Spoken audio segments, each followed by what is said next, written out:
maybe the C-Class sedan wasn't big enough for you, so we got this. This is a Mercedes GLC 250D. And here's a quick review. Let's roll with the intro.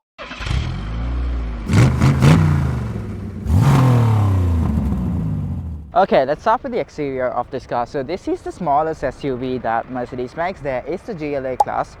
Well, you technically consider that a baby SUV, not a proper SUV. So this is the smallest SUV that Mercedes makes.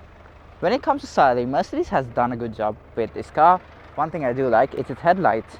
So it's very similar to the C-Class Coupe and the C-Class Sedan headlights, because this is the GLC class, which is basically the SUV of the C-Class. And the styling is quite good thanks to the AMG package. Now the front bumper looks quite amazing, and the front headlights, they are quite nice as well. Now let's move on to the sides.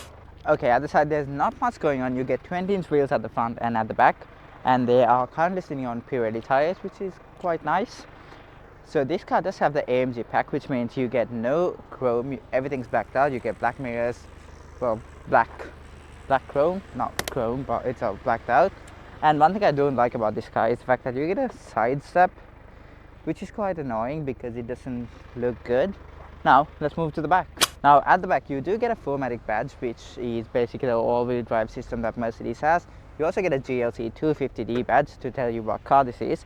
Now at the back it is quite low because the ground clearance isn't that good, but let's be honest, no one's gonna take this off-roading, and overall styling is quite nice when it comes to this car. And one thing that I do like about the rear, it's its rear tail light. It looks quite nice. And let's move on to the interior. Now let's look at the interior of the vehicle. The interior is quite pretty and it is luxurious. So props to Mercedes for that. Now looking at the center console of this vehicle, this is pretty common to the C63S and the C300, which we tested. So the link is up here if anyone wants to check that out. Now looking at the seats are quite comfortable. It is made from man-made leather, and we didn't know about that until we researched about it. So the seats are electronically adjustable from all these panel controls over here, and it is heated as well. Now moving on to the door bins of this, you got the water bottle and there's ample space. You can stick 2 bottles over here and a third one if necessary. There's ample storage over here, and there's storage over here and in the cubby as well. Now moving on to the sunroof, this is something that we both like about this vehicle, that there is 2 sunroofs, one for the back and one for the front. So we'll show you the ones in the back later on. Looking at the wood finish on these doors, it gives the vehicle a bit more of an aesthetic look to the vehicle. And the AC dials on this, it is very nice. It is quite different from other vehicles, but it is common with the Mercedes we tested so far. Okay, so let's talk about the tech within this car. You get 2 analog displays and a digital display in the middle, and the center console. Now this is your infotainment system, which is kind of okay.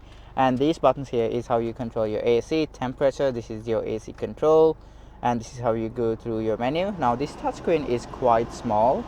Let me just turn down the AC. Okay, so if you move down here, this is where you get your driving settings, and this car gets an air suspension which can be lowered and raised via this button here. And this is your infotainment control. Now it is not that great, because when you're driving and you try to figure this out, that's going to be a bit annoying. So this car also gets adaptive cruise control, which you can control by the dials here. You get adaptive cruise control, you get lane keep assist, you get lane departure assist, and a bunch of very cool tech features for a 2016 car. Now you also get a 360 camera and a separate reverse camera, and the quality on that is pretty amazing. I mean, just look at that. Now let's move on to the back. Now looking at the back, there's ample space for anyone who's under 6 foot. So for people over 6 foot, there's ample headroom and enough leg space. So not people like Dinok, but Paulo. Yeah, look at me. I still have plenty of space up here. Yeah. And also some roof at the back, which is amazing. Yeah. So if there's 3 people going in this vehicle, there is a little hump, but it's doable because of the head space. And also there is, if it's just 2 of y'all, you can use this as a handrest, or you got space for your cups, and also you got storage space. So that's pretty cool for the back. Okay, let's move on to the cool features, starting with keyless entry. So got the key here, Oh, it's unlocked already. Let me just start that again. Locked now. And there you go. Second coolest feature, let's start with the boot. So you're gonna click it and it opens electronically. And let's do some heavy lifting. But not that heavy. So at the back you can just click this button to put the seats down, or we'll drag it, there you go. And there, and this is your air suspension control. Another cool feature is the fact that you can lock the space underneath via the key in this. So if you're working for Pablo, that's going to be handy. Final cool feature is the rear AC controls. It is so satisfying. I mean, just listen to this.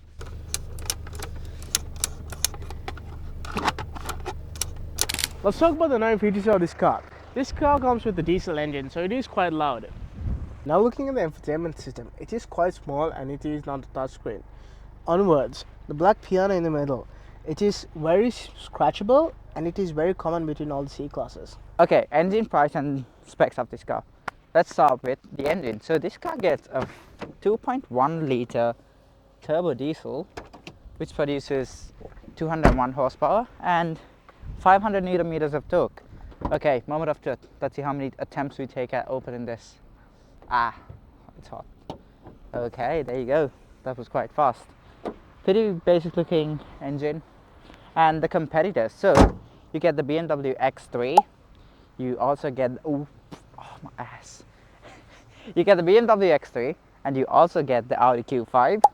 And I think out of those two cars, this is the best looking and it retains its value more than the Audi at least.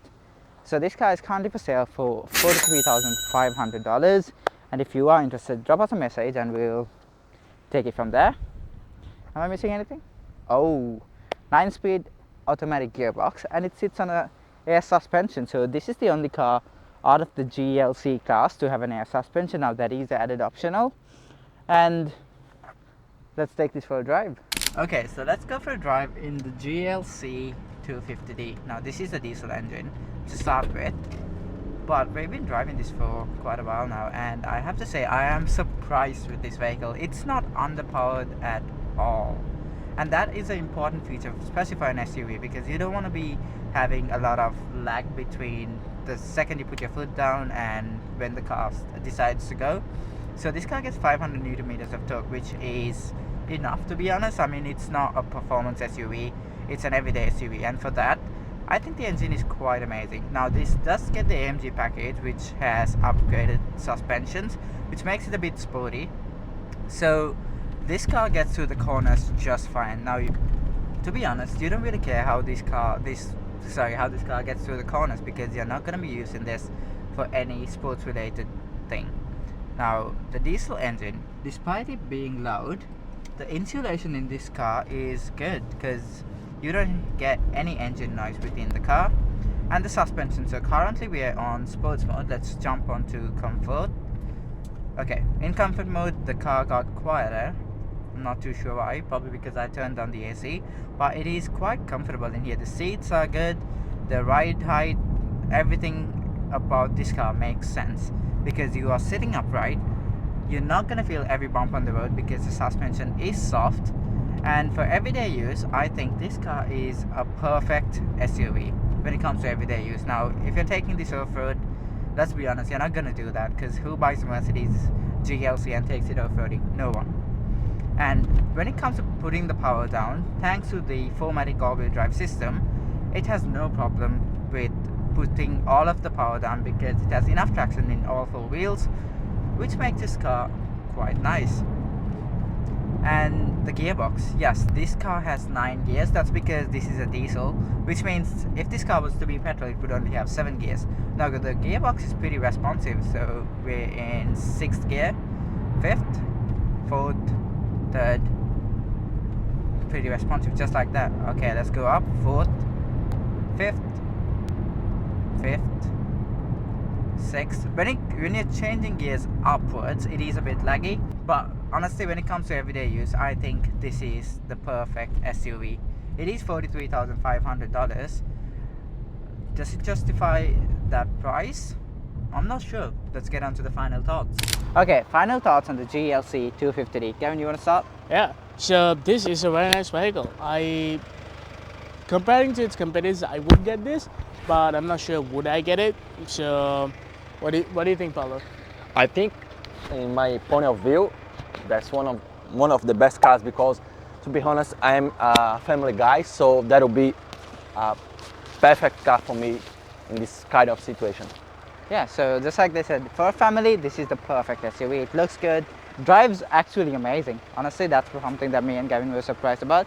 And this car is currently for sale for $43,500, and it's got multiple different packages here, which I'll put here.